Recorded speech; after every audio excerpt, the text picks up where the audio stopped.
Artlist.io.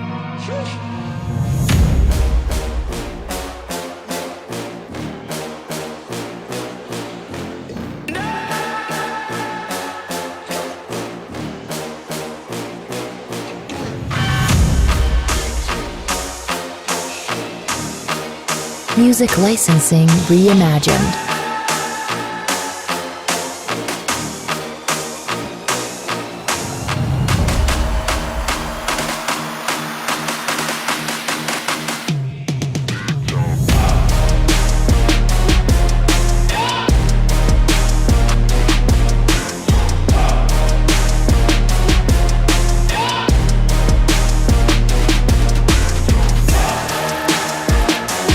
Artlist.io.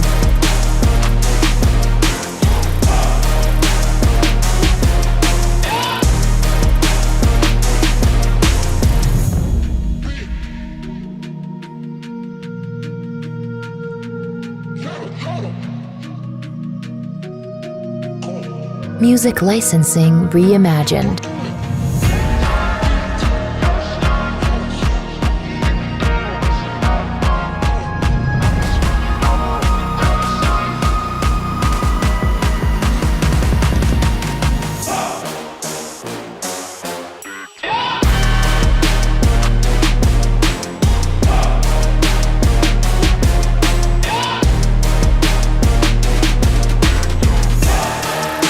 Artlist.io.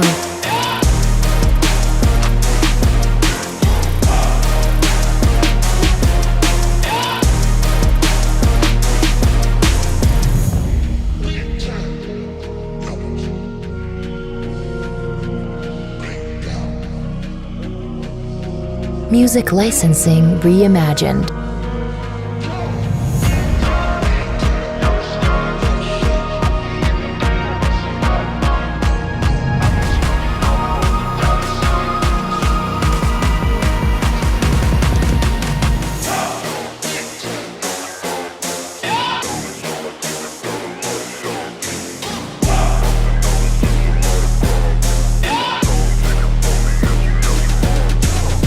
Artlist.io.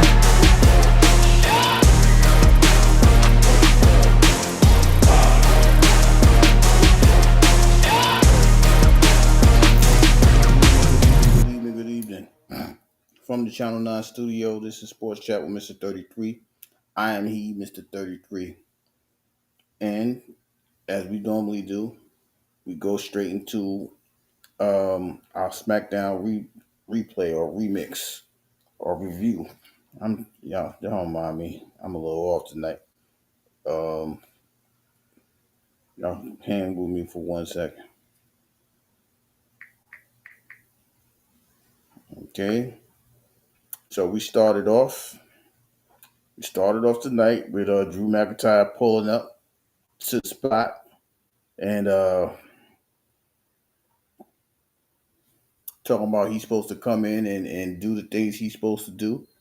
I'm back and all of this other nonsense. Told security got him up out of there, but before he got up out of there, see Cody Rhodes jumping on the passenger side of his truck. Uh, I don't know. That was a girly type thing, to be honest with you. He's scratching hair. I mean, he pulling hair and doing. I'm like, what kind of girly move is this? What's going on here? Then we see Drew. He pulls off. He runs out. Well, he pulls up out of there, and then Cody goes down to the ring like, yo, all I want y'all to do is reinstate this dude. I'm sick of him. He said he's going to crush him like a roach. I'm paraphrasing. I'm not giving y'all verbatim. They like, listen, man, what do we do? What do we do with the roaches? We stomp them out. So just bring them back so I can stomp them out. I don't know where that match is going to happen, right? We'll explain that a little bit later down the road. But Cody seemed to be upset. Then after that, in the background, you see Dragunov is getting, well, what's his name? Carmelo Hayes is in the back with not the Motor City Machine Gun. What do you call it? DIY. And he talking smack like, yo, I'm up next. Y'all know Ciampa, he's still trying to get that belt. So him and Carmelo's like, listen, I'm up next, jackass. So he's supposed to be upset. That leads into this match with Dragunov versus Carmelo Hayes. Excuse me. Now, y'all know I if you've been following me, I've been telling y'all Carmelo Hayes is due for a run, and this match kind of shows you why he was ready for a run. So they started off. Chopping each other down, and chop like they Ric Flair. Then Dragunov got a little advantage. Uh, Carmelo got up, took all his best shots, getting up on 2 counts, some pins and things like that. So once Lock Gaming, what's going on? Shout out to my 33 brother, the Wood. So as soon as Carmelo Hayes is getting the advantage, he's going up to the top rope. Ciampa comes up and throws him off the ropes, off the top rope, getting him dazed. Dragunov takes advantage. He clothesline him, then hits him with his finishing move. Gets the 3 count. So Dragunov defeat Carmelo Hayes, but Carmelo Hayes was really getting close to that. Listen, I don't know how much more Carmelo Hayes could take of this. To be honest with you, if I was Carmelo Hayes, I would have been like, listen, man, there ain't no matches going on. I would have pulled a Randy Savage WCW move. Like, ain't no matches going down until I get my hands on something. I need a belt, like now. But, he did what he had to do as far as his match. And even after the match, when Dragunov sees what happens, he gets kind of pissed off as he's looking at the Jumbotron and see how Carmelo Hayes actually, how he got the advantage. So he's kind of upset about that. So it was that match was nice. The way they was selling each other, the way Carmelo Hayes, Dragunov took that bump off the mat on outside of the ring, like you would have really thought he was really hurt. You know what I'm saying? It was crazy, that DDT that Carmelo Hayes is very creative. It's not shocking to me because as the weeks go by, he started to develop more and more of his speed and agility, the Hurricane Rada into a DDT, like all of these things. This is something that you can constantly see, but it wasn't enough tonight because Dragunov, well, some people going to say with the assistance of Ciampa, he got the win, right? So he he defended his belt successfully. So then we go into the ladies match between Miss Bliss and Kairi Sane. Kairi Sane. Kairi Sane jumped up there. She got, she started off early, she got the advantage, and Charlotte and them is outside. Charlotte's outside for Miss Bliss.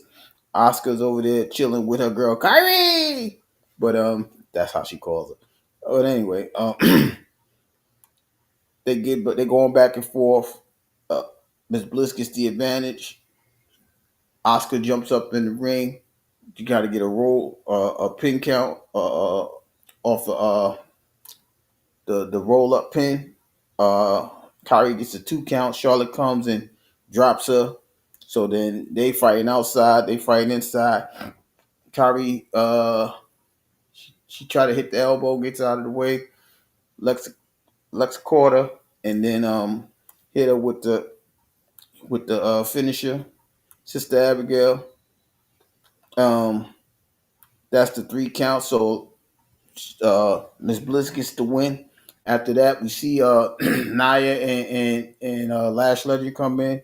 They attack them.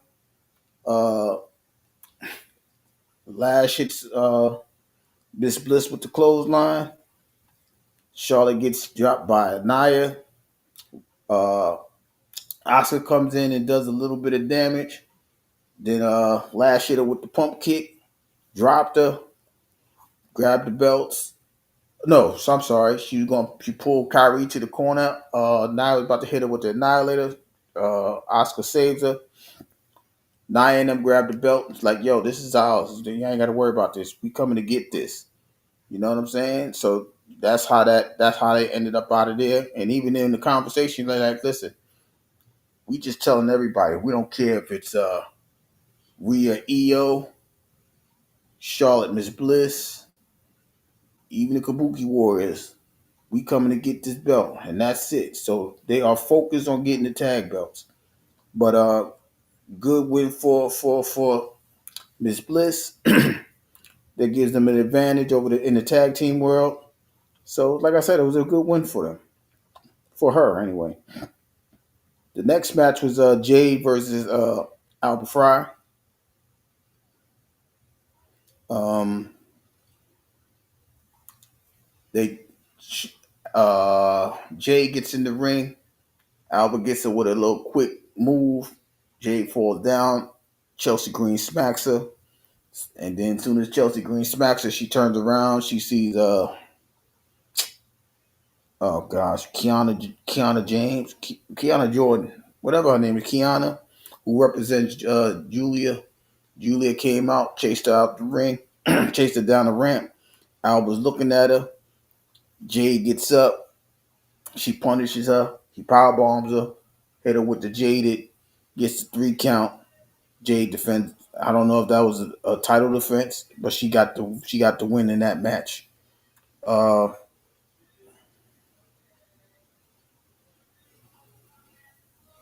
So I'm not gonna say that was a good match. It was a quick match. Nothing really to say about that match. And then, but before we get into all that, well, I'll explain what happens in a minute. So in one of the segments, uh, you see Obafemi and Ricky Saints in the back, and Cody and Nick Aldis in the back, like, yo, you called me up here. You know I got this match. Um, what's going on? Cody said, okay, I'm gonna tell y'all what's going on. Whoever wins this match, y'all face me at Saturday night's main event. So now this match is going to be tomorrow night. It's going to be on I almost said YouTube, Peacock. The NXT match is going to be tomorrow. Also, uh, Sol Ruka is going to be fighting Bailey at Saturday night's main event, and she's matching up with somebody tomorrow. So if you want to see those guys, you go on ahead and look at the NXT PLE on Peacock tomorrow, 7 o'clock.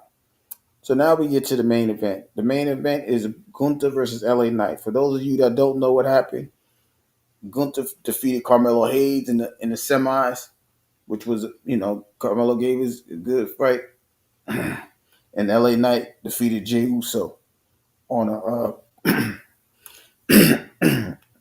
on a quick move that shocked Jey, but led him to his defeat.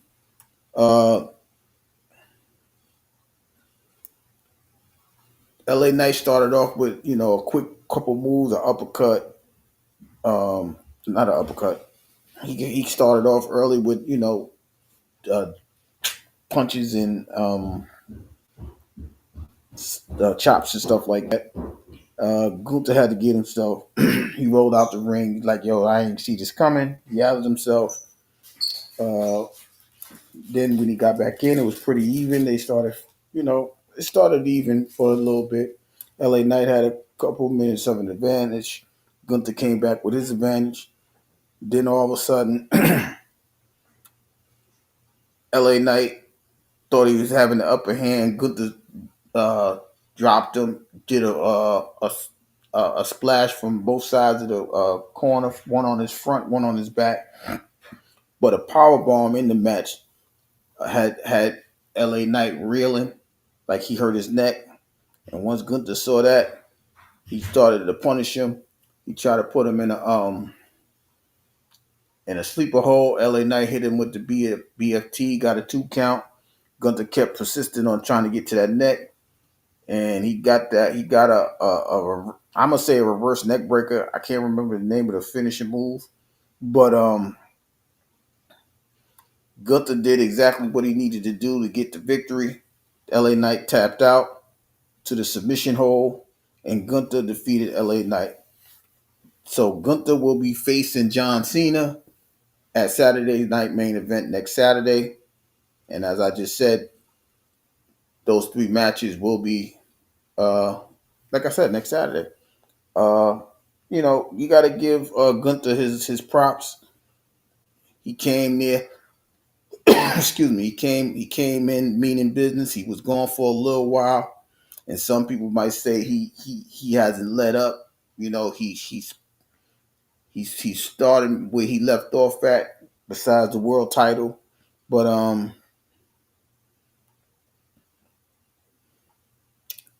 and you can't really say nothing about, LA Knight gave it his all. You know, I know a lot of people wanted to see LA Knight, but I guess they want John Cena to have a heel go against him in his last match. Now we'll predict who's going to win and lose next week as far as these matches, but Gunther made it to the finals. Now, before I get off this subject real quick, we had a MFT moment, right? So they came down in the ring, told Uncle Uncle Howdy, yo, listen, I'm gonna take everything from you. he the if you understood what he was saying, it was crazy because he told him, I'm a Bo Leave. Now, for those of you that don't know what Bo Leave is, that's Uncle Howdy, aka Bo Dallas. That's it. That was his finished word. And then he also said, I'm gonna take the Wyatt from you. I'm like, how you taking the Wyatt from somebody? That's his whole name. Realist, what's going on with you? Right? So uh he talking bad, he talking crazy, he talking reckless, like I'm taking your whole identity, I'm taking your brother's name. I'm like, he wilding on him, right? So then all of a sudden they pop up, right? Uh they on one side, Solo looking at him. Uncle Howdy comes in behind him. MST popped up behind him. So they get the scrapping. They throwing hands with each other. Now, y'all, first of all, if y'all know what the Y6 is, it's only four of them and Nikki Cross. So that's the five. And y'all know the MFT is like all of them is five dudes. Right? So y'all tell me how they start the scrap and Nikki Cross is running on people's neck. He jumping on JC Mateo. JC Mateo just flopped her. You got the Thomas, all three of them, they go on the battle. They get thrown out the ring. So we see Talatonga and we see Eric Rowan in the ring by themselves. They clothesline each other. Eric Rowan gets hit first. He goes in the middle rope, hits Talatonga. Talatonga. Talatonga gets thrown out the ring. They tell him, yo, chill out, chill out, chill out. Talking like, yo, I need this. You know what I mean? I'm looking for like, yo, maybe they get the one-on-one match because he ain't really fought nobody. I guess they're gonna put him and Eric Rowan as a real challenge. But they stopped that beef in the ring. They like, yo, we gonna see you. We gonna see you. The Y6, they looking like they did something. They standing on in the ring looking down on them. But that's what we should have saw at War Games Survivor Series. Now, y'all, if you didn't see it, nobody's wearing the paint no more. So I'm thinking this storyline is over. But now they scrapping all of a sudden tonight. So I don't know, I don't know if they fumbling the play. I don't know what's going on with this storyline. But like I said, to me, it don't make sense. It's 5 MFTs when you count Solo. It's only 4 men and Nikki Cross. So I don't know where they going with this. But if you was paying attention in SmackDown tonight, we also saw Tamatonga, like he get ready to fight Dragunov. Maybe they put that on the main event. I have no idea because Dragunov wants to fight Ciampa. He's like he's in the way. So once I get my hands on him, he telling Fraxium, y'all can do whatever y'all want to do to him. I don't care, right? So I'm looking at it as Tamatonga is gonna fight Dragunov. and the other four MFTs is gonna go at it with the Y6. That may be a Saturday night's main event. But as I said earlier, there's only like there's two official matches that we know of. John Cena versus Gunther, because Gunther won the tournament, and Bailey's gonna fight Soruka. That's what we know. We also know next Friday that uh Rhea Ripley and oh god, what's the dude's name? Damian Priest is gonna fight Aleister Black and Zelina. She ain't Zelina Vega no more, y'all. We might as well call her Zelina Black. But you know, but that's the match scheduled for SmackDown. Uh, we also saw in the back as Jade was in the back. She ran up. She walked past B-Fab. B-Fab ain't saying nothing. We saw the kendo stick come between them. It come Michin. Michin like, yo. I mean, Jade like, you just is your lap dog. Like, ain't no lap dog. This is friendship. You don't know nothing about that. She like, all right, well, you stepping up. Well, you want to step up and get stepped on. Let's get this going. She's like, let's get going. And Jay's like, check this out. I'm gonna go see Nick Aldis right now. I'm gonna make this happen so I can stomp you out. So that could be a possible match next week or a possible match on SmackDown. So you know, but that's the gist of the rundown of the entire SmackDown episode for the night. Now, like I said, it was different, right? We like they're starting as they start to work on the Saturday night main event thing, the event card. Like I said, uh, we finished the last time is now tournament, right? Then we saw special appearance by NXT stars Obafemi, Ricky Saints. They find out whoever wins tomorrow night on NXT with the belt, they get to go fight Cody Rhodes on main event, and Sol Ruka is going to be fighting Bailey on Saturday night's main event. But like I said, those two matches between Bailey and Sol Ruka and Cena and Gunther, we know that. We don't know who's fighting Cody Rhodes, because that match is coming up tomorrow. The winner of that match, the NXT match tomorrow, which is on Peacock 7 o'clock, they get to go ahead and fight Cody Rhodes. But that's like I said, that was the gist of it. The entire SmackDown, different attitude. They revving up to have the NXT crew be a part of this thing. Because John Cena was like, "Yo, we gotta pass this on to the next people, whatever have you." It was reported that they wanted to give John Cena the whole 2 hours of Saturday night main event. He's like, nah, let's just pass this on to the next group of people. And if that's what he did, he's showing y'all that I'm leaving this in good hands, because you got the women's division, Soul Ruka coming up. You got either Ricky Saints or Obafemi coming up to fight Cody Rhodes, the world champion. Excuse me. So there's things in the midst as far as that being fulfilled on the up card of NXT coming through. I thought they were saying whoever wins the match is coming over to SmackDown itself. We see Lash Legend on the come up, right? She's starting to talk about winning the tag team title. We see Julia already, who she lost the belt to Chelsea Green, but she had the belt. We already know about Stephanie Valkyria. We already know about Lyra Valkyria. We see the movement. So I guess they want to have a NXT upstart starting on the main event. Nothing wrong with that. You know what I mean? It to be honest, that's where it's supposed to be at anyway. You're supposed to display what you got in your talent. No, do what you do. Do what you do, homie. Do what you do. You know what I'm saying? I see you. Tell little D I said, get well soon. You know what I'm saying? Um,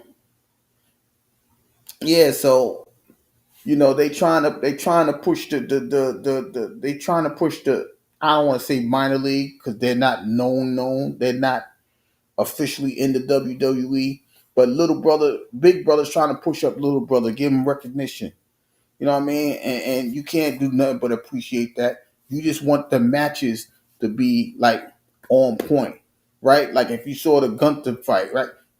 Yo, this is how mad I was with the Gunther fight because, like, I had already said that Gunther had leaked it out before a couple of weeks ago that he was going to win the tournament, right? So as he puts the neck the neck breaker on L.A. Knight, he lets the damn thing go, and when he let it go, he put it back on, and this dude tapped out. I said, how could you tap out after him letting it go? So we see Gunther still. He's showing a lot of ring rust. They say he was the ring general, but I saw a lot of ring rust as far as how that went down, right? So it's just amazing to me how you know you repping who you rep, but at the same time, when they start to slip, they don't lose their position as far as they like who they like there. So we just following the storyline and things like that. But I had already, like I said, I had already said that he told on himself. He said he gonna win it and fight John Cena. So I wasn't surprised at all at the situation. I know a lot of people wanted LA Knight to win that match. So, but I'm like I said, him.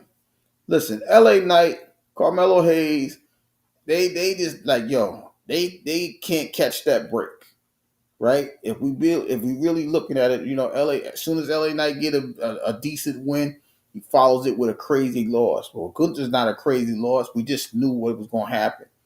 He's not ready for Gunther, to be quite honest with you. Right? He did everything in the world. He even when he hit the BFT, Gunther put his leg on the rope. He didn't know, like, the ring positioning wasn't good enough for LA Knight to win. They showing the small things like he's not ready yet. He's not ready yet. He don't know how to position himself for the win. Things like that. That's how I'm seeing it, right? Like even with Carmelo Hayes. Carmelo Hayes had that match won with Dragunov. Excuse me, if Ciampa doesn't push him off the thing. He can't miss off the top rope, right? But once he got pushed off the top rope, that was it for him. So now he got to go back to the drawing board and rebuild his momentum once again. Even though he had the good match with Gunther, even though he had the win over Bronson Reed, right? His quickness and agility was more than enough. But obviously, they're not ready to pull the plug on I'm gonna say the young kids, right? The Carmelo Hayes, the LA Knights, the Montez Ford. We ain't see, like I said, we still ain't see Montez Ford in a minute, right? I don't know if they holding him off till the Royal Rumble or King of the Ring or whatever the hell that the January or the February, the first uh pay-per-view match, right? But like I said, it's a lot. It's a lot you got to pay attention to. Um, so my suggestion is, if you have the opportunity tomorrow, catch the NXT PLE. You get to see Obafemi and Ricky Saints. Like I said, whoever wins that match, they fight Cody Rhodes. But you also get to see Saul Ruka. You're going to see quite a few other people that may be on their way up to the main roster. I don't know what's going on with Trick Williams. Kalani Jordan might make an appearance over there. You gotta like these. I'm saying these names because they're the top and prominent stars over there, right? Like we was clamoring for Lash Legend, and it took Lash Legend maybe a year and a half to get over here to now where they're not featuring her. Like she's not the top match on SmackDown, but they're giving her the leeway. Her and Nia, all right, you follow Nia, you become giant killers and all that.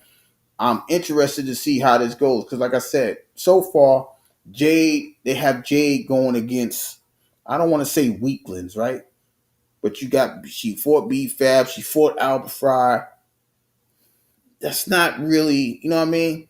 You see the length of those matches. Those matches is like 5 minutes, 6 minutes, 4 minutes, and it's over with. She dominates, and that's it. If you see her tonight, she wearing the glasses. I'm that bitch because they're not giving her that comp yet.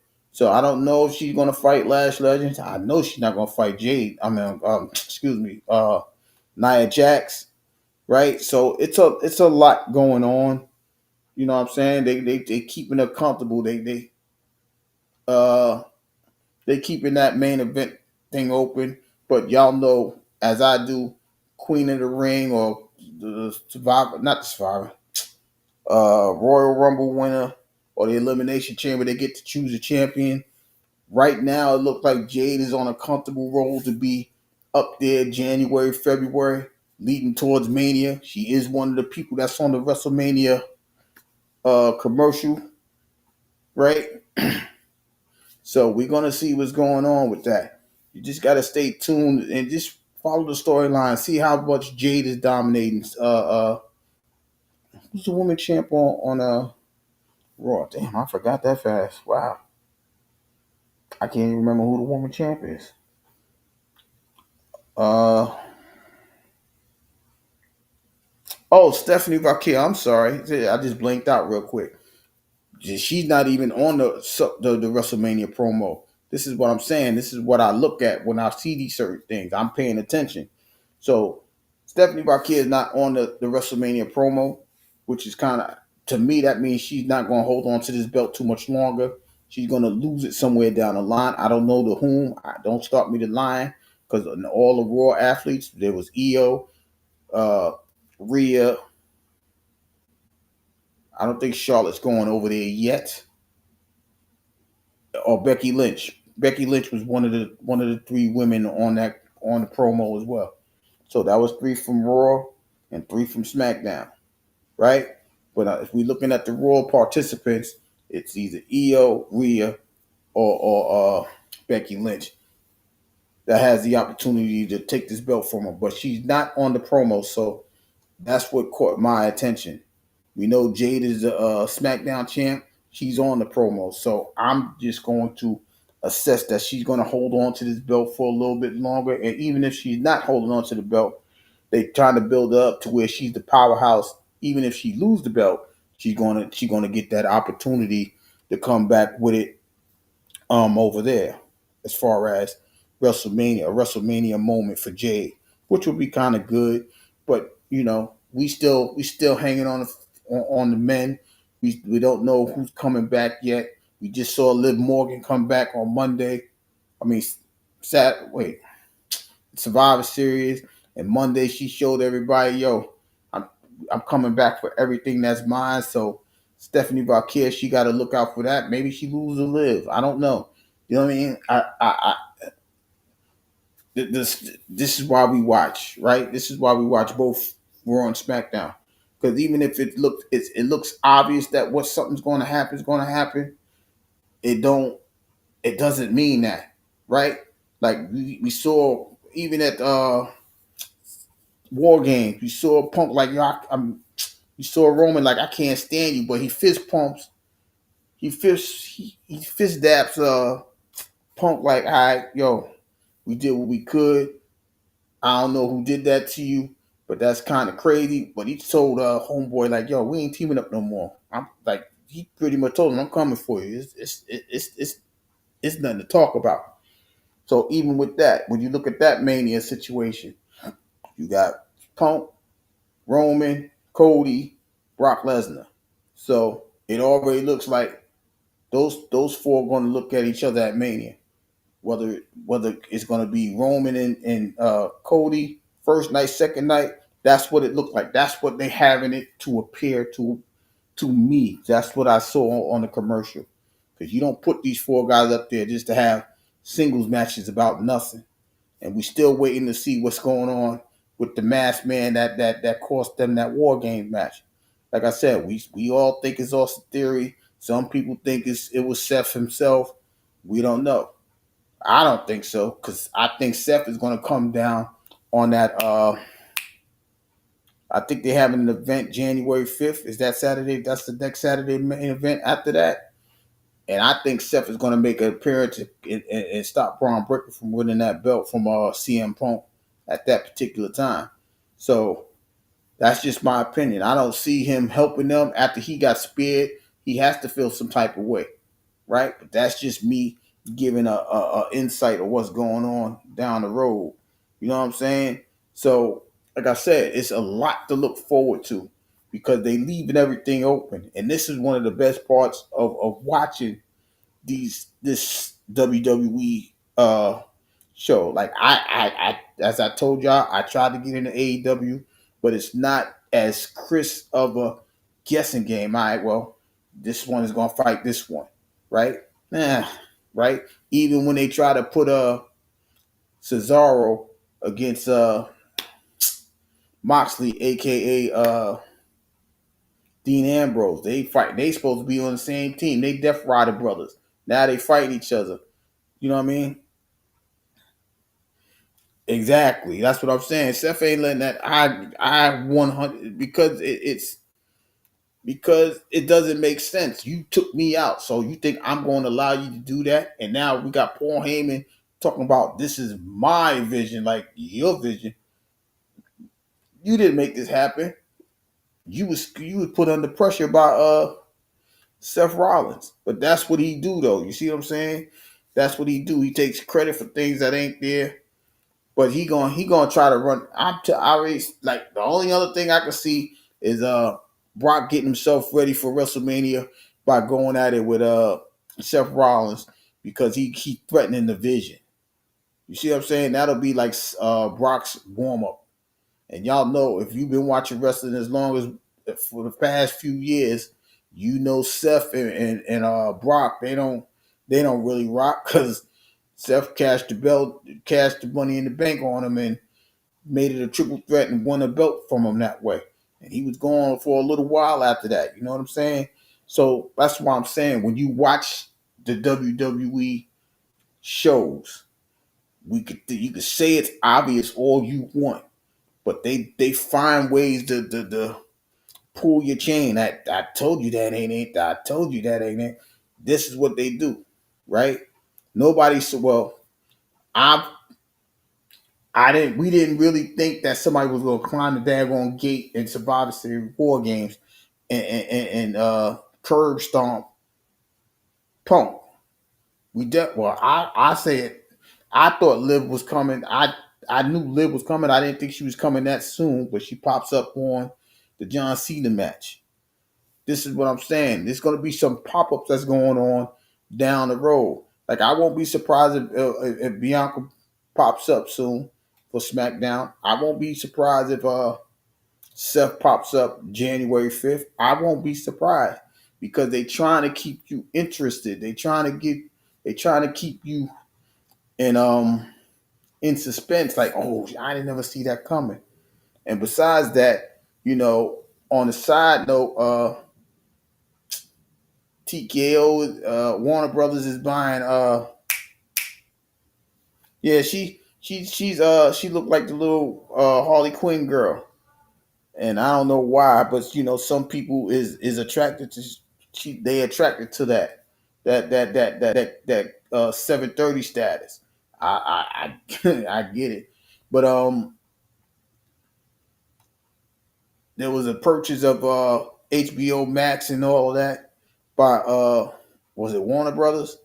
Now y'all know they or Netflix, excuse me. So Netflix got all of these companies coming together. You got AEW, you got WWE.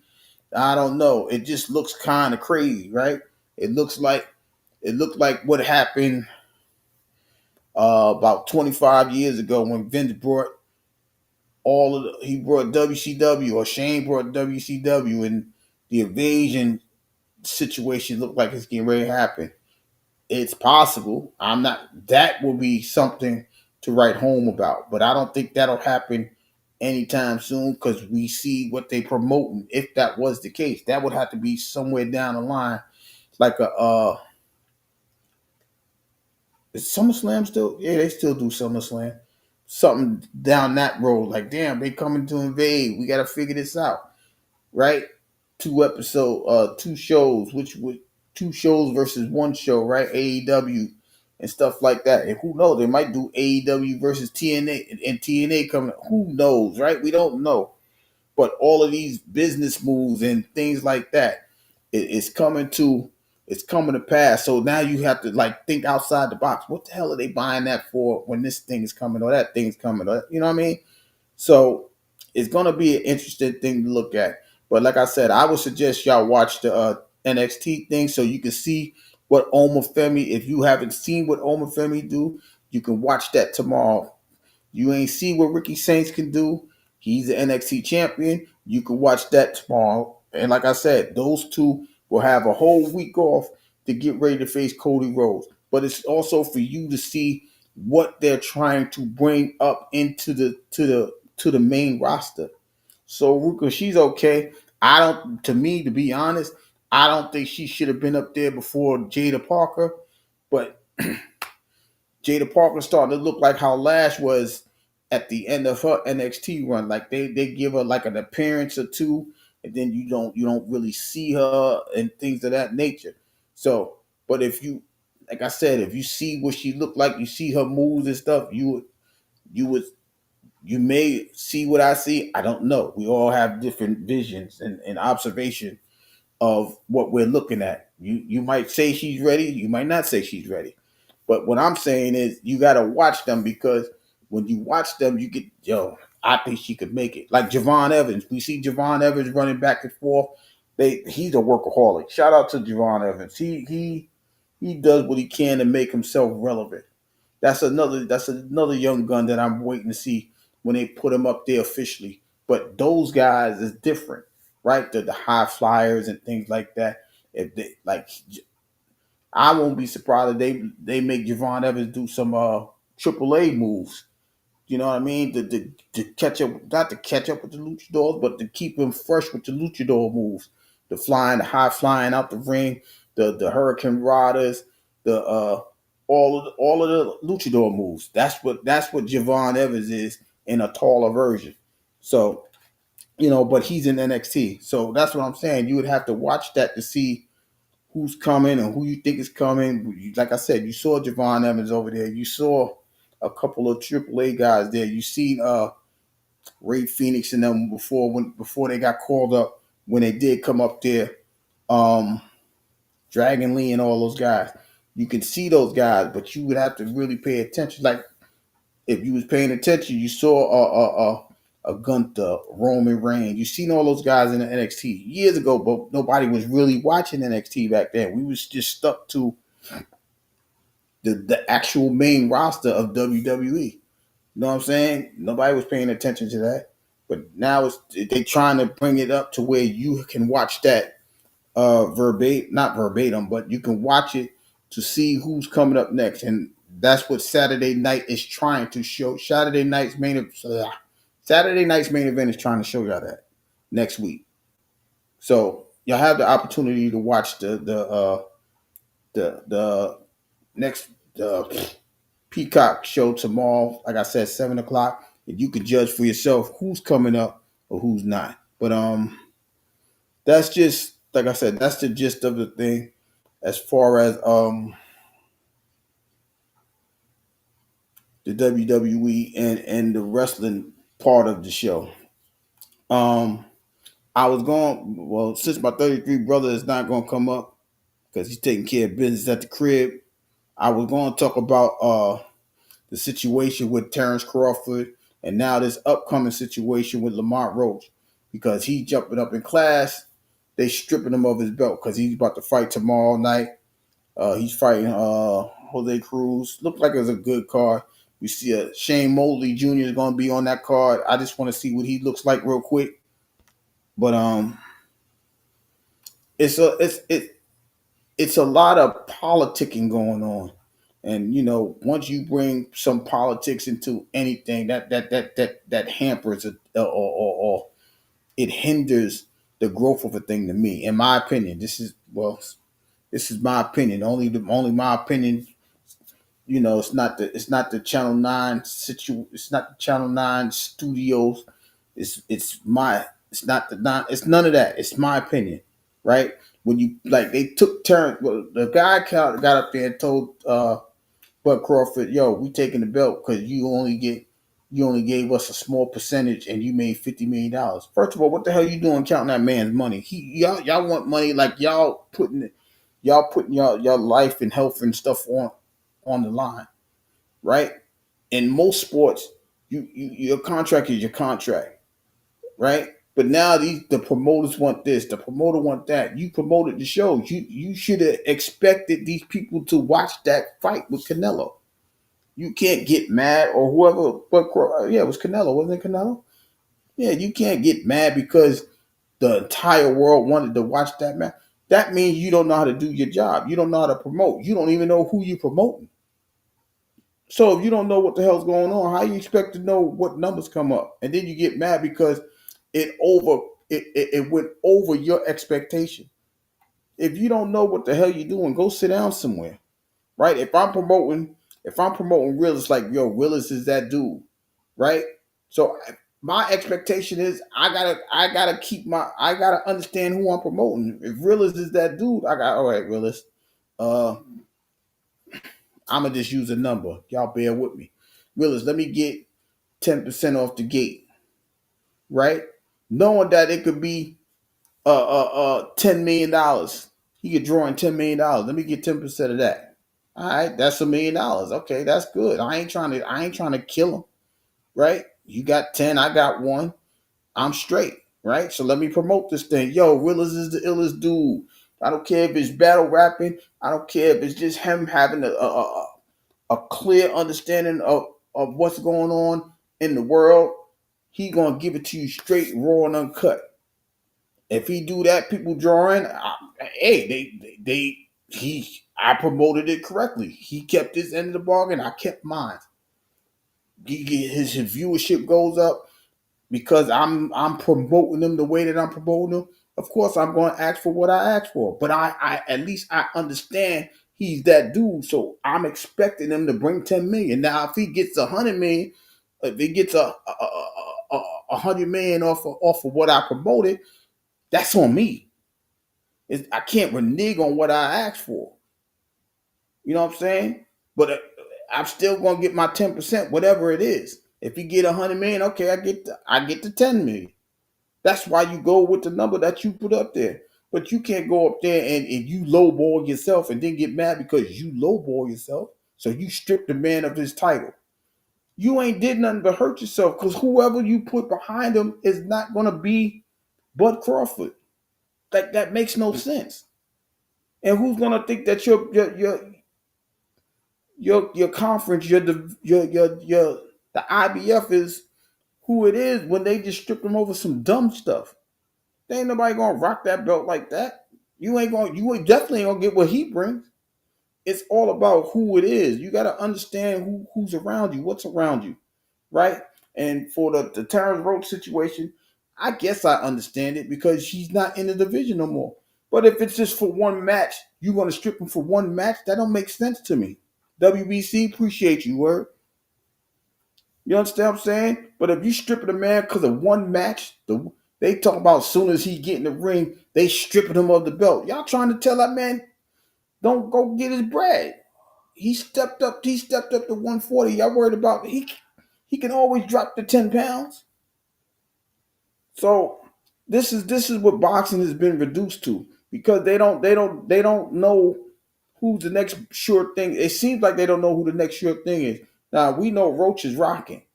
We saw what he did the last match. Oh God, was that Tank? I can't remember who it was right now. We saw what Roach did, and he could put up the numbers. So now you just going to take. I don't understand the logic behind that.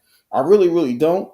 Right, but you got to know what's going. You got to know who you got on your side, and then you gotta make sure you take care of yourself as well as that person that you rocking with.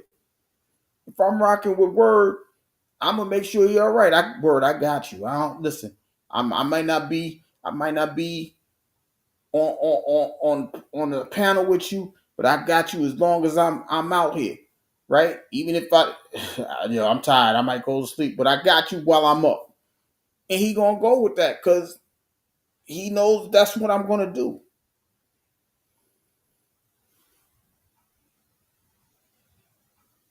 And that's what I'm saying. Like, what is the point of controlling this? Y'all can't get the people that y'all want. Y'all try to do the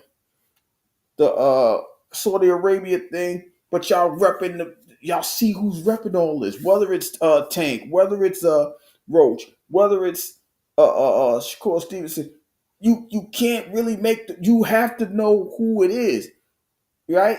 So like right now, if I'm gonna watch the Shane Mosley Jr. match, right? The boxing match. That's part of the undercard of Roach and Cruz tomorrow. That's on Amazon pay per view, right? Um, I just want to see if they hype him up just because they could try to control. I don't think Shane will let that happen personally. That's my point. They won't do that to this dude. Did they strip Pacquiao? They might have, but I don't recall. I'm not fresh on. It's not fresh on the brain. But y'all doing this, y'all doing this at the height of somebody's situation. That's mind boggling to me. That has never happened before. You might have robbed them, right? You saw what Don King, Mike Tyson kept rising. I ain't this. You ain't never heard. He jipped me, so John just took his bread, right? But these dudes, they just doing some really crazy stuff. But Don King is not even in the committee. But that's something different. What I'm saying is these guys, you have to know who's being promoted. You have to know who you have on your side. That's all I'm saying. Know who you got on your side. Because I promise you, they stripped these two dudes. Watch nobody watch these matches watch that weight class that they like Roach is getting stripped from the 130, right? Ain't nobody gonna represent that like Roach did. I'm just saying. Unless they got some up and comer we don't know about. That's what makes you. But maybe again, that's probably why they want you to watch. Well, is this guy gonna be better than Roach? Is this guy gonna be? Well, they can't say nobody gonna be better than Crawford. I'm sorry, they tripping with that shit. But you got to sit back and see who's gonna do what as far as how that goes. But like I said, uh, Terrence Roach, he got a match tomorrow with Cruz. I'm like I said, I'm gonna watch that. Well, I'll probably talk about that Sunday, but I'm gonna be more interested in the Shane Mosley Jr. because I haven't seen him fight, and I'm not expecting him to be his dad. I don't even know if his dad is in the corner. I don't know if he's been training him. I have no idea. But for whatever reason, even when you get the name of a Mosley or even in the NBA, Bronny James, Shador Sanders. You want to see what it is, who it is. You can tell if they've been around the greatness of the person in front of them. They may not have the same abilities. They may not have the same agility, whatever you want to call it. They may not happen. Whatever happened to letting people hold belts? I thought so right. So pretty much what they saying is pound for pound don't mean shit no more. This is what I'm saying. But y'all think they trying to monopolize the situation. That's not a monopoly because if you want to be the greatest, most of the time the greatest is pound for pound. Right? Nobody want to be just great at the heavyweight side, right? We see how people went from from featherweight, welterweight, little middleweight, uh, junior heavyweight. That's what we look for. That's what makes you great. When you can hold five belts at the same time, so that way you unanimous, greatest of all time. That's a different story. But these dudes right here, what they doing now, man, it don't even make sense. They just trying to grab all the money and leave them weak with nothing. I don't know. Like I said, I'm not a boxing aficionado. Like I'm not into the boxing history like I'm supposed to be. Right? Like I could tell you about Ray Leonard, Larry Holmes, Ray Leonard, Roberto Duran, all those dudes, Larry Holmes, and then Trevor Burdick, Mike Tyson. I could tell you about the stuff from the '80s, right? But if you go back, you see Sugar Ray going up classes. You see Marvin Hagler going up classes. Tommy Hearn going up classes just to make themselves look like they pound for pound. Pernell Whitaker, uh, uh, uh, the dude from Philly, not Sweet Pernell Whitaker, Sweet Pea, Hopkins, people like that. You have this is what they strive for. I want to be pound for pound greatest of all time. Everybody can't be 220 like Lennox Lewis, Riddick Bowe. Everybody can't be that. They can't shrink down to 170. That's not happening. But those great the pound for pound dudes, that's what they doing this for. These are not heavyweights losing belts. These are people going from middleweight to from lightweight, middleweight. They coming up in the world. Right. And so he takes his time, say, all right, somebody want to fight me at 140. Maybe they trying to listen, you ain't gonna get you. He's defending his who's to say he's not defending his name? You ain't gonna get no name off me, homeboy. Let me show you what I'm gonna do at 140. I'm gonna come up to you, bust your ass and come back down. But they don't want to do all that. You know what I mean? It's just absolutely I'm my 33 brother, my bad, man. I know you wanted to talk about this, and we ain't even had no conversation. But I'm just saying, we sit like I know you like, what the hell do you mean they trying to take the belt from this dude? They take this, what are they talking about? I know you, my bad, man. Like I said, I'm just making up for Monday, to be honest with you. Listen, I want to apologize to y'all because Monday I swear, I fell asleep on that damn Monday night game, the Giants and the Patriots. I fell asleep and I woke up like 3 o'clock in the morning because I know I was supposed to do the Raw review and all of that. I crashed right the hell out. You know what I mean? Um, but that's why I missed Monday. But anyway, so but the point of it is, you, I don't understand it. It's like maybe some people might say I'm a little old. Shut the hell up. Shut up. Right? Some people might say I'm a little old, so they don't do it like they did in the '80s. They don't have to do it like they did in the '80s. Like I said, you when you got Little Floyd, you know what I'm saying? I'll talk about that in a minute. Um, when you got Floyd Mayweather jumping from like, that's why they like we don't want to see his perfect pound for pound record. Like let these guys go. Let Roach do it. We see Bud trying to strive for Terrence Crawford. We see these people striving for it. Let them rock. They rock, you eat. What's the problem? Everybody's eating. He's eating off of what he wants. You eating off what he desires. That's the thing. Like, these people just.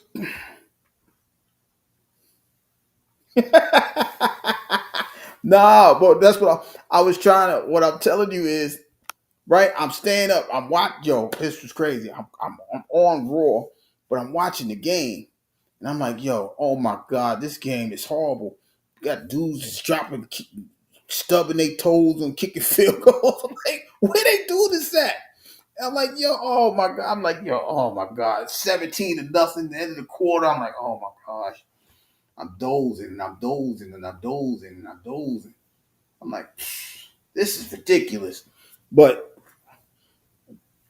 yeah, so like I said, my apologies for Monday night. But, you know, as far as this match tonight, tomorrow night, I don't listen. If you could watch it, I think you should watch it. I think you should watch it to see why Roach is willing to go up 10 pounds, see what he can do at 140, and if you can judge for yourself, was it work for him to go up to 140 and for them to strip the belt? That's for you to decide. I think he's gonna do. I think he's gonna do enough. I can see him. I can see it being stopped. Uh, maybe in the later rounds, 8, 9, 10. You know what I mean? I can see that happening. He might put him out earlier. I don't know. Right? It's a different. It's a, you know, 10 pounds is 10 pounds and then lose it overnight. it does something to the body. Like I said, Word would be able to explain this a lot better than I can. As a, I can't. I don't. Damn. What am I? Let me see. Hold on. I pulled this up. I don't know if Cruz has a belt. I really don't know if Cruz has a belt. Um,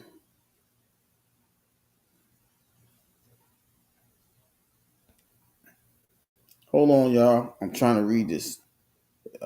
Like I said, they just talk about him losing the belt.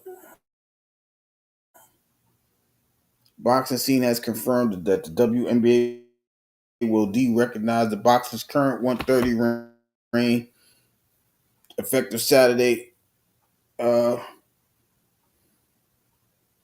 he will enter the ring as the recognized WBA junior welterweight title holder, but then immediately lose that honor regardless of the outcome from his challenge of WBC intern 140 title. Yeah, it might be for the title.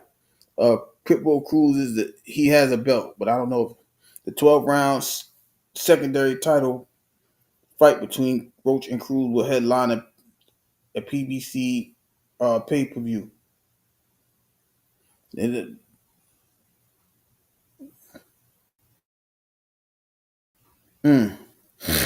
So it doesn't say if he's gonna if it's an actual bout. You know what I mean? It doesn't say officially. What you say? You said Roach ain't putting Pitbull down. Definitely going 12 if Pitbull don't maul him. Oh, you like Cruz like that? Roach defense too good. I just don't know how he gonna perform with. That's what I'm saying. The weight, the fluctuation of the weight, right? 130 to 140, right? And then y'all know they just beat the. Sometimes they just beat the 140 and then just. I don't know how the hell they beat. Well, I do know you can sweat that out. You could you know you could just lose that weight very quickly. I'm gonna say that without trying to be gruesome or crazy or whatever, right? But you can lose that pound. You can lose like 3 or 4 of them pounds, from the what was it, a Thursday night weigh-in to Saturday. You could do that with no problem, or you can keep it there. You might, I don't know, you ain't gonna stuff yourself before the match. You know what I'm saying? So it can go either way. But that's why for me the fight is gonna be important because like we spoke about the last boxing match when somebody went up in weight, you have to see how the weight suits him. How if it's too much, it might be sluggish. If he's on point, you might see the impact in a power, right? The stamina might be if he can hold that stamina with the 10 pounds. We don't know, but that's the beauty of watching people go up and down in the weight classes, right? Well, it's for me, it's pretty much going up in the weight class because going down, you know what I mean? It's different. You might get a little quicker with the weight that you lose, but the weight that you put on it could keep you I don't want to say stagnated. It diminishes the speed that you once had from 130 to 140, possibly. We don't know, but that's the purpose of watching the match. I'm just upset because they stripped the belt from dude, and it's never said that he was staying there forever. Now, hopefully, it is a title match. Oh, because now if he wins the 140, let's say it is a title match, and let's say he keeps and he wins the match. What they gonna do if he want to go up more? They're gonna strip him too. Like this is what I'm saying. It's too much politics going on in this thing. Why would you want to Why would you take the belt from the person that whose name is ringing bells? Like that's the whole thing. You're supposed to rock with that dude until somebody shocks the world and beats a Terrence Crawford or Lamont Roach. You know what I'm saying? Like this is what that's the beauty. That was the beauty of boxing. Period. Like that's the whole thing. You know what I'm saying? That's like we wait for the people are always gonna talk about that Buster Douglas knockout. He the underdog. We want to see things like that, right? We want to see. Now we ain't trying to see nobody do no mas, We ain't trying to see that. But I'm saying we want to see, like, can, like, people really watch Floyd to see if somebody could beat him, because he was going in all these matches not as an underdog. They wanted the underdog to win. Now, when it's time for to see if an underdog could win, you want to strip them of titles and stuff like that. You don't do that to the name dude, not the main dude, the name dude. Because if the name dude, he can become main, the main dude, the main event, whatever have you. But at the same time, goddamn, y'all tripping. Not that I hold on. Not that I like Cruz, but looking at his consistency and style, with his height and the way that he tucks his chin, he got that chunky body and he going for the kill. But that's what I'm saying though, man. Like, listen, man. If he lasts, like the way you telling, the way you describing this is gonna be a hell of a fight, right? You saying that he's damn near impossible to take down because he tucks his chin in. You can't touch that chin like that. You know it's gonna be difficult if Roach is gonna knock him out. That's what I'm getting from what you're saying, right? So if that's the case, can can Roach maneuver? Can he get the who pretty much who's gonna get the most 10-9 rounds? Who's gonna win the rounds? That's what it sounds like, right? So we have to look at it from that form and fashion. But like I said, I just wanted to speak on that. The boxing scene, because like I said, this is gonna be. It sounds like it's gonna be a great match. Like I said, the card. I can't really speak for the card. Like I said, I haven't. I don't. I only know Shane Mosley Jr., but I've never seen him fight. I want to see what he looks like. You know what I'm saying? I just want to see how that goes. And like I said, that's tomorrow night too. So Saturday's gonna be rocking. I know, in the states, it might be a little cold on the eastern side, the east coast side, the mountains, the northern areas, Chicago, Detroit, New York, Jersey, PA, even down as far as Georgia. I know they got a little cold spell going on, right? So if you ain't got nowhere to go, you might as well watch these things. We could talk about it if y'all want to talk about it. I'm gonna be here to watch it. So you know, we could talk about that Sunday. We could turn that. Well, I don't know if it's gonna be a long segment, as far as like 2-3 hours. I'm trying to get on this thing at least once a week and give y'all some type of sporting events, either calling it, sitting there doing a live with it, calling it, however you want to do. Y'all want to have a conversation with that? I'm trying to get myself in that mold to do that, because the other side, it's hard to explain. But when you do that, I just don't want to give y'all. I don't want to do it and then like it be like a 30-point blowout in the NBA, or Sunday night football and it's like 40-3, or like Monday night football game. You sitting there like, damn, this game is over before it started. You know what I'm saying? That's what I want to do. Y'all got some ideas. Y'all always welcome to leave some ideas and things like that to help this channel, not only to help it grow, so we can have more conversations. Excuse me. Word says the genius of Floyd, he puts butts in the seat with the hopes of him losing. They try to imitate, but they could never duplicate it. I agree with that. But that's what I'm but here's the difference.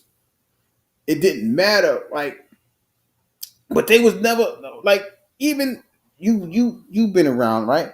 Do we hear them trying to strip Floyd though? I don't remember them really trying to strip him per se like this. Right? Like, oh, if you go up a weight class, we're gonna take the belt from you. I don't remember that occurring. Like I said, I'm not the aficionado, the historian, especially recently, but I don't remember this happening. I don't. You know what I'm saying? So for this to be happening now, it's kind of it's bugged out to me. You know what I'm saying? It's bugged out. So I'm just like, yo, I don't know what to say. I don't know how to respond to this. This is just like extra crazy. You know what I'm saying? Um, it's just it doesn't make sense to me. Like I said, I'm not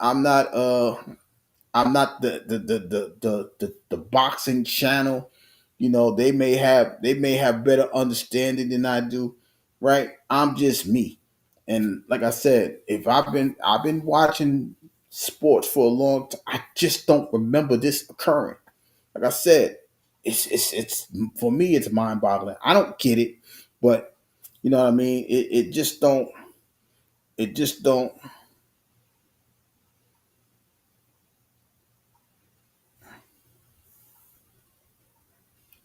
Man, I was pissed, bro. I missed 7 big plays Thursday. I turned for less than a minute. Somebody didn't have faith. Somebody didn't have faith. But since you want to go there, like I'm going to go there for you. So switching over to the NFL, Week 14 started Thursday night, and most people were saying it was a must win for both teams. Me personally, I did not believe that. I know it's a must win for one of the teams. As the Dallas Cowboys went up to the 3-1-3 to play the Detroit Lions. The Dallas Cowboys was 6-5-1. The the Detroit Lions was 7-5, right? And if you saw anything of the standings of the playoff standings, you know for sure that one team needed to win this a whole lot more than the other, right? So the Detroit Lions won 44-30. Big win for the Lions. It keeps them in striking range of the NFC North, right? They're now 8-5. The Cowboys are 6-1. I still don't know. I don't know what the hell these people mathematics was during this game, but it bothers me, right? Because I'm saying, okay, the team in the right. If you look at the playoff positioning, right, the only team that they could have caught was the team that they tied with, which would have been the Green Bay Packers, because the Green Bay Packers are 8-3-1, right? Then they wanted to say, well, if they win, they can catch the Eagles. I'm like, the Eagles gonna win at least 2 or 3 of these games, and they split the division. I'm like, what the? I'm like, y'all tripping. I ain't. Oh, you tripping, right? But listen, they won the game in spite of that, right? They tripping because I'm like, how they gonna catch? They split the games, and how and who they gonna out jump? The San Francisco 49ers is the 7th seed at 9-4. I'm like, who the fuck they catching like that? That don't make no sense. Lisa, good evening. How you doing? Right? So how they gonna catch all of these? How they catching all these people? The math ain't mathing. They 6-5-1. The 49ers is 9-4. So they got like 4 games to catch with the 49ers. That's the 7th seed. So how they going? So it just annoys me that they keep doing this. You know, they gonna do it. They rocking. They got a nice little winning streak. The Detroit, I'm gonna say this. I think Detroit ended all that conversation. Right? I think they did. They shut them down. You know what I mean? So now Dallas is 6-1. Now, if y'all still want to believe that they're gonna catch them, y'all think the Eagles is gonna lose all these games and they're gonna have the tiebreaker or whatever, have at it. I'm not saying that's possible. I'm saying it's impossible. It's improbable. I ain't gonna say it's impossible because I've seen some crazy things occur, right? But if you go back to what happened with the game, you listen.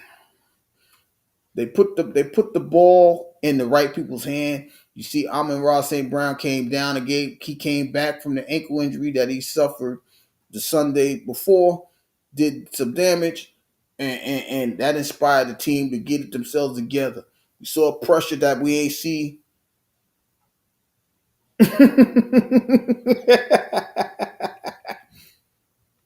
You know what I'm saying? You gave the man the ball. That inspired everybody. See Montgomery and Gibbs running the ball. You see J-Mo running crossing patterns. running by people. You see Gibbs juking people out of bounds. He juked the dude so bad the man fell out of bounds, tooting his thing up in the air like, yo, what type of weirdo stuff is this? But anyway, that's not here or there, right? But it was a good win for the Lions.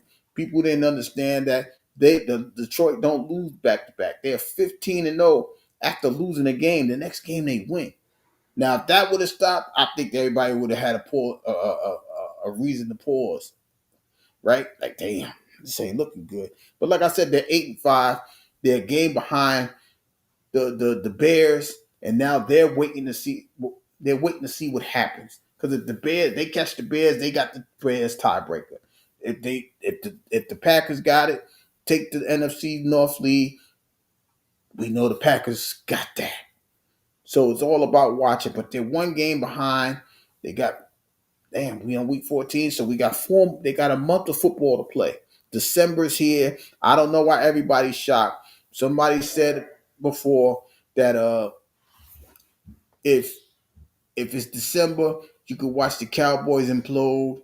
And that's what they were saying about George Pickens. George Pickens wasn't running the right routes. He gave up on routes. He didn't want to do this, want to do that. That's neither here nor there, right? CeeDee Lamb got hurt. We're hoping that CeeDee Lamb it's not a serious injury. But they was expecting George Pickens to do something special. They was on him. DJ Reed with a awesome interception to stop that little last minute hurrah that they was trying to get back in the game. Shut that down. Dak threw for two interceptions. Now he's not going to be looked at the MVP no more because this ain't Dak's. Well, the defense just did some crazy stuff on over there. Like I said, the running backs had at least 150 yards running. I'm guessing. I know one had 74. Well, one had 74, and the other one had 60 yards. So it don't matter how. Listen, he was getting lit up, but when it was time to close it, you only need one play to shut down a drive. He did that. He did that. Whatever. He made sure they got that ball to solidify that win. That's all you need sometimes. You only need the one play. The Aiden Hutchinson was running around looking crazy. Dak was running around looking crazy. Dak hurt himself trying to get away from people. You know what I'm saying? It's just crazy. Breathe and stop for real. Yo. He said breathe and stop for real. Give you what you got. Had that boy too. I'm looking like, yo, Jay Gibb, don't do that to him like that. Don't do it to him like that. I know. And that's what I'm saying. They doing enough to rip the it's not Dak's fault. But because that's the pressures of being a leader though. You see what I'm saying? The quarterback is a leader. Damn, you ain't had him ready. First of all, you can't have a dude that was quitting on routes. You can't have him ready. I can't give him that strength to run across run the routes. My job is to get the ball to him. Now, if you getting it tore out your hands, you getting it popped up out of your hands, you losing fumbles, I can't do nothing about that. The interceptions they're gonna give me anyway. I don't care if you it hits your face mask and they catch it. It hits your hands. You dropped it. It's my interception, but you dropped it. Can't do nothing about that, right? And like I said, when you playing like catch up, you ain't really gonna be running the ball like that. The beautiful thing about what the Lions did is that they wasn't catching up. There was nothing to catch up from. You see what I'm saying? When they get the lead, they pretty good. Well, even though that missed coverage at the end that drew them close. What was that 27-20? That crazy thing that Brands do. Hopefully Brent, well, according to the reports, he tore his ACL in the fourth quarter. We hope he, gets a speedy recovery. They saying he's out for the rest of the year. But you can't listen, man, this thing is hard. This thing is crazy. But anyway, it's a big win for the Lions.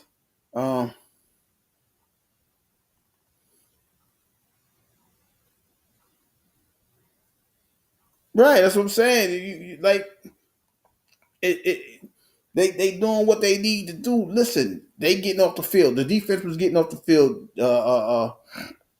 in a timely fashion at the end of that fourth quarter. They got off that field.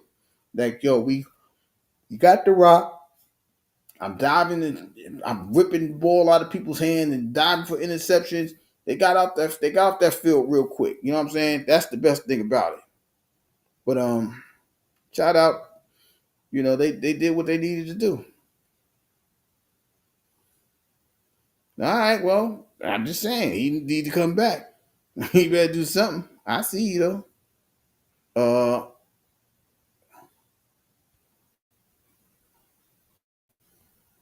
so here's the rest of the games from for Monday. I mean, excuse me. I said Monday. God damn it. Sunday. Y'all know I'll be tripping. Y'all know I'll straight be tripping.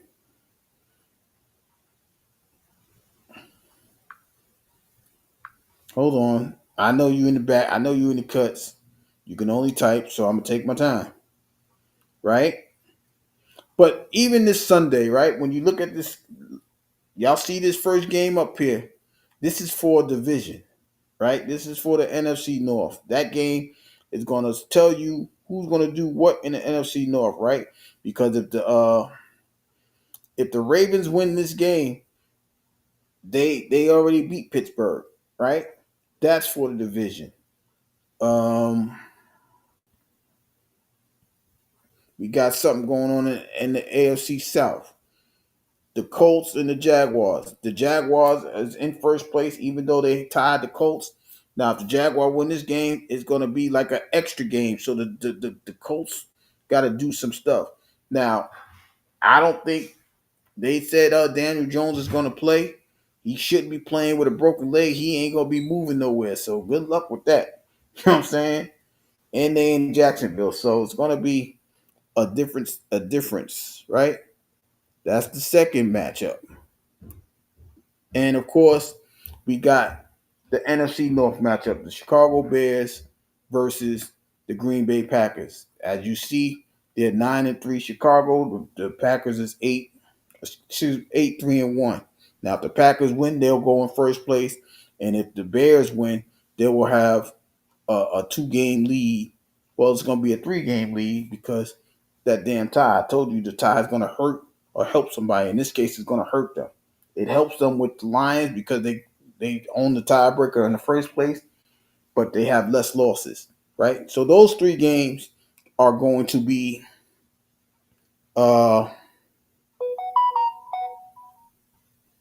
those 3 games are for the division and the night. Well, let's go over the rest of this game. Let me go over the rest of the games.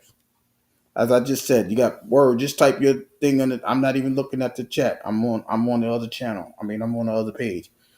Uh, the Steelers will be going to Baltimore to play the Ravens. These are the 1 o'clock games. Um, the 9-3 Seahawks will be heading to Atlanta to play the Falcons. The Titans will be playing the Browns in Cleveland. The Dolphins is heading to MetLife Stadium to play the Jets. The Saints will be heading to Tampa Bay to play the Bucks. Now the Bucks are supposed to be getting their wide receivers back, Mike Evans and Ibuka. Oh, I didn't mean that. Go back. I did not mean that game in particular. Like I said, the Colts will be heading to Jacksonville to play the Jags. The Commanders will be facing the Vikings. The Bengals will be facing the Bills. Like even now, I'm gonna stop right here. This is the last 1 o'clock game. But now, yeah, y'all see Joe Burrow come back, right? Now, people really believe that Joe Burrow gonna go on this magical run to catch all of these people. The Bills, the we just saw the Colts and Jags at 8-4. Now you see those 3 teams I just mentioned, they all 8-4. The Bills is in the playoff run, right? Uh and I forgot who the third team. The third team is in the playoffs. But the Bengals is 4-8. I don't know what the hell these people like. I don't know. I want to understand. I watch the shows because they talking sports, but I'm really ready to stop watching because the shit don't be making no sense. You expecting a team that's 4-8 to go on a magical run, and then y'all gonna say they're gonna catch the NFC North division and win. So what the hell? So, and like I said, they're both 6-6. It's possible. I'm saying it's improbable, right? But anyway, let me go on finish this lineup for Sunday. The Broncos, who's leading their division, is going to Vegas to play the Raiders. I already said the Bears and the Packers will be playing at 425 in Green Bay. The Rams will be facing the Cardinals. That's the last 425 game, and the Sunday night game is going to be for division for playoff, wild card to stay amongst in the wild card. The Houston Texans versus the Kansas City Chiefs. So those are the games that's happening Sunday. I forgot the Monday game. Oh, the Monday game is Philly going to play the Chargers, and that's the other wild card team. So all 8-4 teams is in the wild card position from 5 to 7. But they want to say the Bengals is going to catch everybody because the Raiders, the Ravens and the Steelers are at 6-6. They kill me with this. You know what I mean? Oh, there you go. Atmosphere. What's up, Chef? What's going on with you? Okay, I got you. I see it. Let me put this on the list right now. He going Ravens.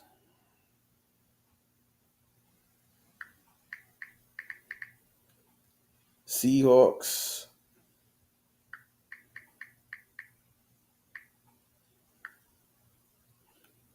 Going Vikings.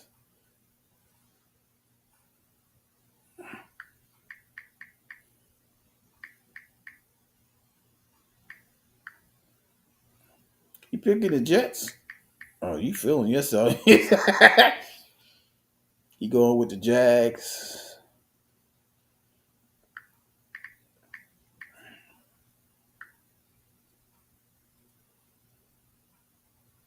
Going with the Bills.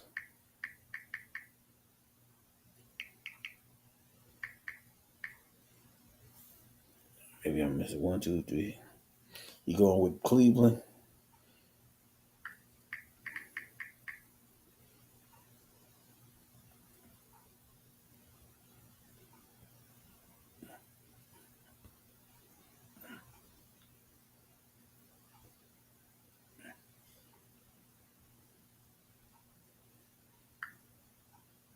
I see Eagles. Going with the Chiefs. Let's see what else he got.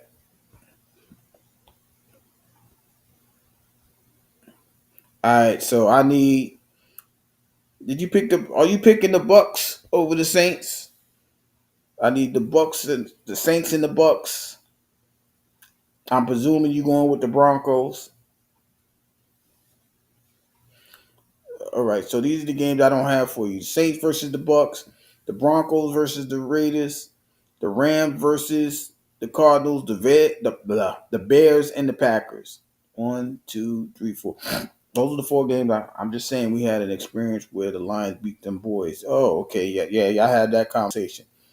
But like I said, this week is really about division division uh division competition and wild card seasons. But this is what happens when you get to week 14, right? You go through these episodes, you make sure that everything is situated, and then you go do what you got to do, right? So these next 4 weeks is something else. You know what I'm saying?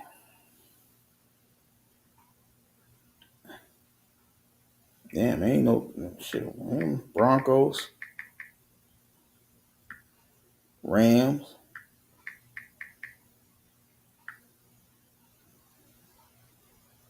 He picking the Packers over the Bears. Okay, Packers. Saints and Bucks. You going with the Tampa people? I don't know. I ain't see that. I swear I ain't see that. KC. It sure the hell does. My bad. Got you. Bucks. His list is filled out, right? And like I said, anytime that you guys want to pick, it don't cost anything. We just doing this to see if we know what the hell we talking about. And then we come up here, we talk about the game. Like, damn, I ain't see that coming. I ain't listen. I don't even know. Like I said, we just picked this to pick it, and then we talk about what we picked, why we picked it. We thought this one, that one was going to show up. You know what I mean? It's just the way. That's just how we do things over here. So, uh, you guys, like I said, this is what we do over here. Wait a minute, didn't I have NBA scores up there? All right, so that's what we do. And like I said, you can't pick Thursday game, obviously, but if anybody wants to pick still,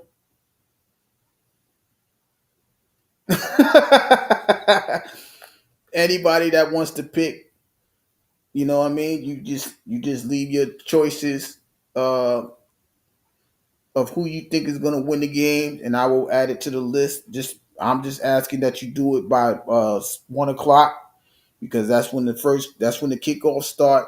Somebody run it back to about I picked that team. Nah, if you do it before 1 o'clock, we straight. You know what I mean?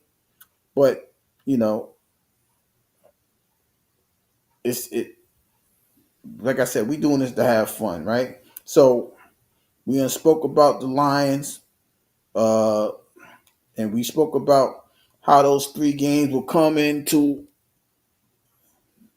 It'll come into those division rivalries, division leadership from the AFC South, the NFC, the AFC South, the AFC North, and the NFC North.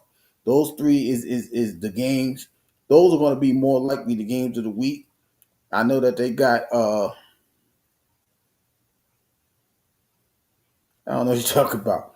Um, and then we got the playoff positions, right? We got the now well, I'm gonna just speak about Kansas City real quick, right? We see Kansas City is at 6-6. They playing the Texans at 7-5. That's an important game because if the Texans win, and I believe that the Los Angeles Chargers they going without Justin Herbert, right? He broke his hand last week, so y'all know how that go. He's like Aaron Rodgers. Aaron Rodgers broke his wrist or something like that uh, a couple of weeks ago. That's altering. That's game changing, right? They going these two teams, the Steelers and the Chargers. They're going for playoff positioning, and they lose their quarterbacks, right? To me, I was already expecting the quarterback play from Aaron Rodgers to go down, right? And it's not just because it's Aaron Rodgers. We saw what happened with Justin Fields last year. We saw what happened with Russell Wilson last year. It seems like that's a trend on the Steelers for the past couple of years, right? They had the big lead, then they just started losing games. So I wasn't surprised that they're gonna be 6-6, to be honest with you. I'm not surprised, right? That's just the way the Steelers play. Now Justin Herbert, I don't know how long. I don't even know if he's playing. But if he ain't playing, like I said, that Texans and Chief game is going to matter because, like I said, if the Texans win, they're going to be 8-5, and the Chargers are going to be 8-5. And if the Kansas City win, they're going to be 7-6. They still going to be 8. They're going to have a game, and they still play each other. So it's all about positioning this coming Sunday and Monday.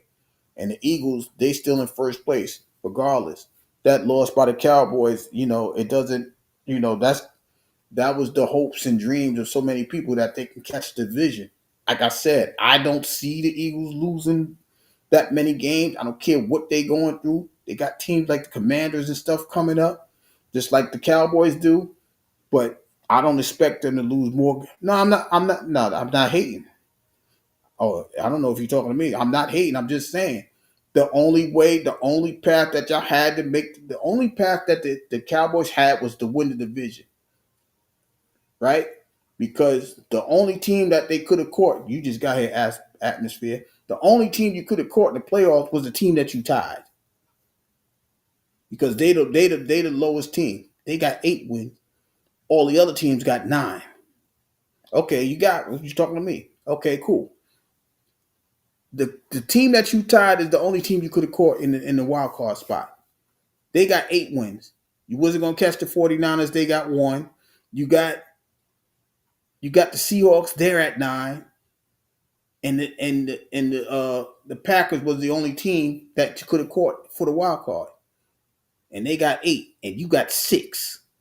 That means you would have had to win 3 more games because y'all tied the game. I don't even know how to tie. You tell me how the tiebreaker would have went. I don't even know how that goes with 2 teams tied. Matter of fact, I do know the Packers got it because they have a better conference record than the damn Cowboys. So you would have had to win 3 games, and they would have had to lose 3 games just for y'all to be at the same record. And how that worked? Y'all had no chance but to win the division. That loss hurt you. Now, if you're gonna run the table and y'all saying the Eagles is gonna lose the next 3 games and y'all gonna catch them, y'all have at it. I think it's improbable. I just don't see them losing to certain teams. Right? Now if Justin Herbert is playing, I could see how they could lose to them. If Trey Lance is playing, now you tell me, you must really, if you being honest, do you think Trey Lance could beat the Philadelphia Eagles? If you believe that, you say I do, and then I'll leave it alone. If you say you don't, I'm gonna just say there you go. You answered your own question, right? But that's how that goes. As far as this Sunday, like I said, we will talk about this on Sunday. You believe that? I'm gonna leave it alone. Now, since I'm leaving that alone, I'm gonna give you NBA scores. This is what I do. Now that game is over. Hold on, let me refresh that. I don't even, I'm refreshing that atmosphere. I don't want you to see that. Now you're going to say I hate the whole city of Dallas. I ain't doing that. I ain't doing that with you. I'm going I'm going all to the bottom before you even try that. Right? Damn, Boston killed them. Okay. These are the early games in the NBA. The Miami Heat went across the state. Well, they went upstate to play the Orlando Magic. The Orlando Magic won 106 to 105. That looked like a close game. I'm not gonna say if that's a game when I didn't see it. Um, the Lakers went cross country to play. Well, they just beat Toronto, so they went down to Boston to play the Celtics. The Celtics 126. The Lakers 105. I don't know if LeBron started the whole 10 game thing. Not doing that. Portland flew across country to play the Detroit Pistons. Detroit 122. The Blazers 116. Charlotte went up to Toronto to play the Raptors. Wow, the Hornets 111. The Raptors 86. Damn, Toronto, what happened to y'all? Denver went to Atlanta. Denver 134. Atlanta 133. Damn, that was a close game. Or maybe it was. I don't know. Uh, San Antonio went up to Cleveland. The Cavaliers 130, Spurs 117. The Spurs been playing some decent basketball for a change. That's what's up. Damn. Utah went to the Garden. Knicks 146. Utah 112. Phoenix went to Houston in the Kevin Durant Bowl. The current Durant team 117. The Rockets 98 for the Suns.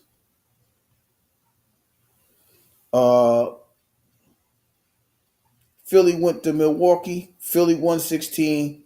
Milwaukee 101. Giannis was out. He's out for 2 to 4 weeks. He pulled his hamstring. Asked him, have a conversation. Now he wants to be traded or whatever. I'll talk about this. I may talk about it. I don't know. I'm tired of him.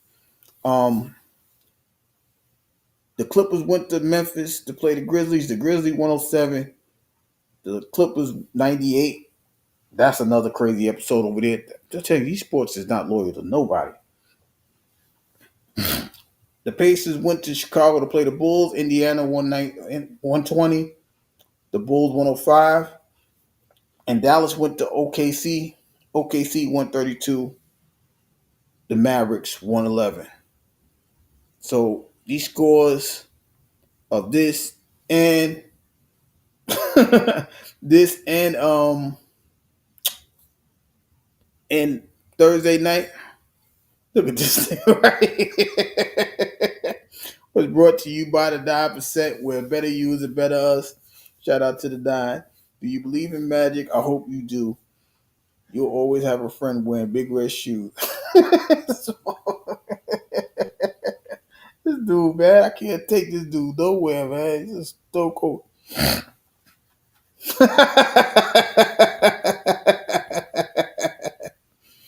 Oh man, where I, man, I don't play with that lexicon atmosphere. That dude is something else. That dude's something else. Yeah, but that's the scores and the highlights. It I don't know, man. It's a lot of interesting things going on this weekend, especially tomorrow. You got boxing, you got wrestling, and you got all of these games Sunday, right? So if y'all ain't got nothing to do, some of us got to stay indoors because it's gonna be cold. Some places might be raining, but you got things to do when it comes to sports. You know what I mean? Uh, that's what's up though.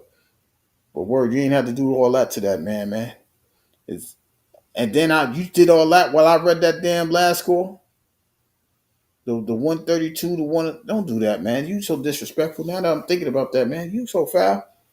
But you know what? You know what? I'm gonna leave you alone because you my guy, word. But atmosphere is my guy too. You can't keep just picking on people and then you know what I'm saying when your team ain't out there. But atmosphere do the same thing though. We ain't hear from him in a minute. I'm just glad he showed up. He popped up. His team didn't win. He popped up. You know what I'm saying? He still believed though. He ain't like somebody else. No, he gonna make it to dick here. Nah. He going down with the ship. Shout out to you, atmosphere. You going down with the ship. You don't care win, lose, or draw. You going with whatever's Dallas. You going down like JR and you and oil. You know what I'm saying? Like I said, y'all see I ain't talking about nothing because my team ain't doing nothing. They over there, they listen. The Jets are just grabbing draft picks. I'm gonna say it now. They ain't even gonna use the fucking draft picks right. I'm going. I've been down with the ship. I don't think my ship was even in the goddamn. My ship is in a pond. That shit ain't even in the ocean, lakes, nothing. This shit is in a pond. That shit ain't going nowhere. Shit's just sitting there, docked. Can you dock in a pond, or you just throw the ink in the bottom? I don't know. That's what the Jets are doing right now. I told you they backwards. They supposed to be trying to get up there in the draft picks. They winning games, so they ain't gonna pick in the top 5. I ain't never seen nothing like this in my life. But these guys.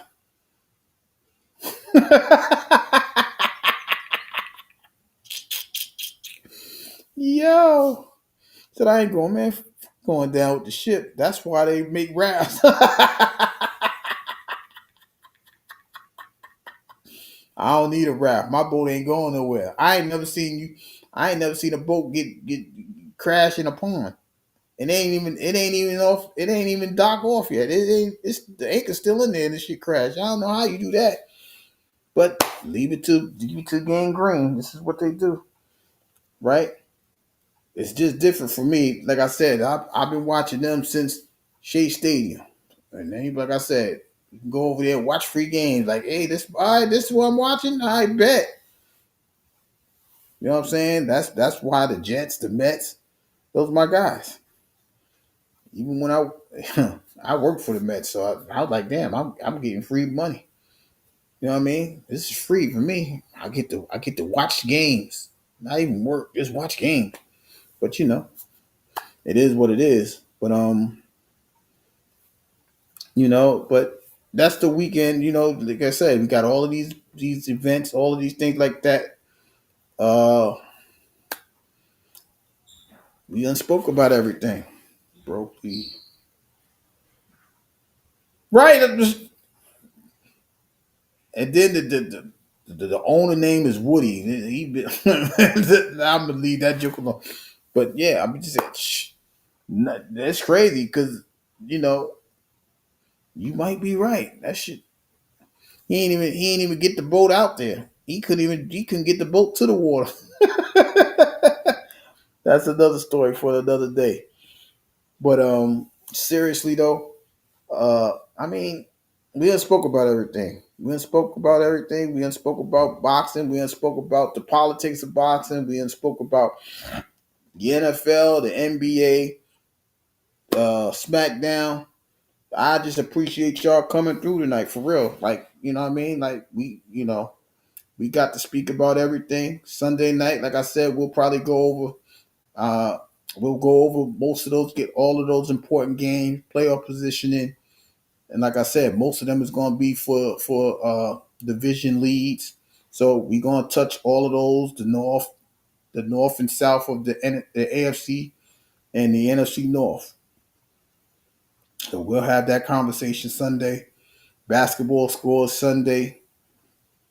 I don't know if my 33 brother will be available to have that conversation about the boxing match. We will find out who's going to face Cody Rhodes tomorrow. We'll speak about that Sunday as we go into Raw preview. Well, we probably talk more about football, but I'll talk about that just because we know who's going to make that third match on Saturday night's main event.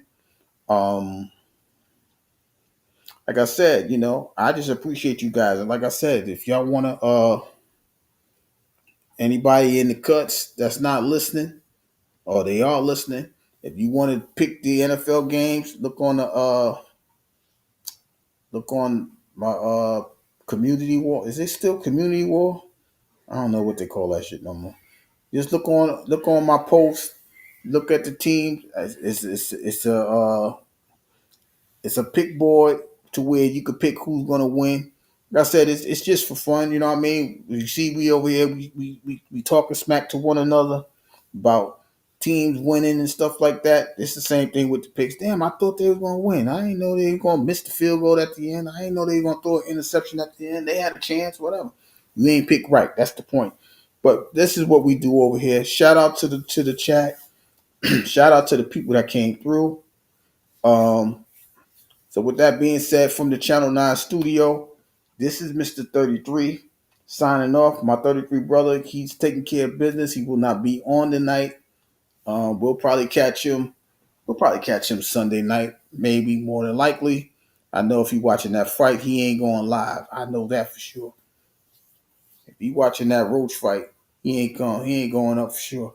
But with that being said, this is Mr. 33 from the Channel 9 studio. I will see you guys in a couple, well, literally tomorrow night. Have a good one, y'all. See y'all Sunday.